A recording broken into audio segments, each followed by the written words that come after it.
टप टप टप बसगाडी खासदाराच्या गावाला जाऊया. पाणी टपकणारी बसगाडी जाते खासदारांच्या गावाला.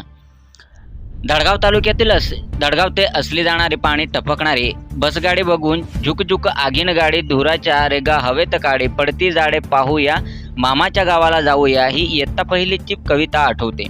टप टप टप बसगाडी खासदाराच्या गावाला जाऊया अशी कविता आता म्हणायलाही हरकत नाही, कारण नंदुरबार लोकसभाचे खासदार गोवाल पाडवी यांच्या असली या गावात चक्क पाणी टपकणारे एसटी महामंडळाची बस जात असल्याचा एक व्हिडिओ सोशल मीडियावर व्हायरल होत आहे. या पाणी टपकणाऱ्या गाडीमध्ये कंडक्टर पाण्यापासून तिकीट व पैसे वाचवून प्रवाशांची तिकिटे जेमतेम काढत आहे. पाणी टपकणाऱ्या बसमध्ये काही प्रवासी पाण्याने भिजलेले आहेत, काही उभेच प्रवास करत आहेत, कारण पावसाच्या टपकणाऱ्या पाण्याने आधीच सीट आरक्षित करून ठेवली आहेत.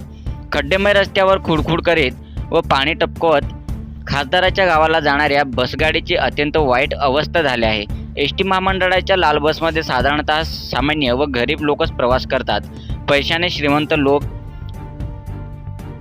किंवा आमदार व खासदार एस टी बसने सहजा प्रवास करत नाही. त्यामुळे या पाणी टपकणाऱ्या बसगाडीकडे खासदार व आमदार यांनी लक्ष देण्याची गरज आहे.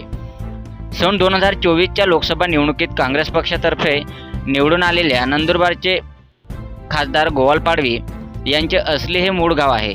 खासदारचे वडील केसी पाडवी हे सुद्धा अक्कलकुवा अक्राणी मतदारसंघाचे 35 ते 40 वर्षे आमदार होते व आदिवासी विकास मंत्री सुद्धा होते. असली हे गाव रस्त्याच्या बाबतीत खूप नावाजलेले गाव आहे.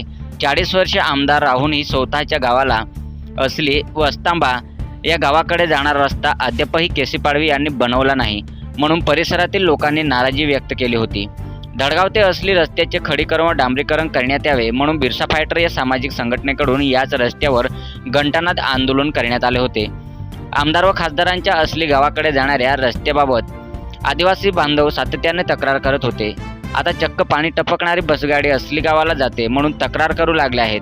निदान खासदाराच्या गावाला तरी एस टी महामंडळाने चांगली बसगाडी सोडावी अशी मागणी जोर धरू लागली आहे. सातपुडा न्यूज वाहिनी, अक्राणी.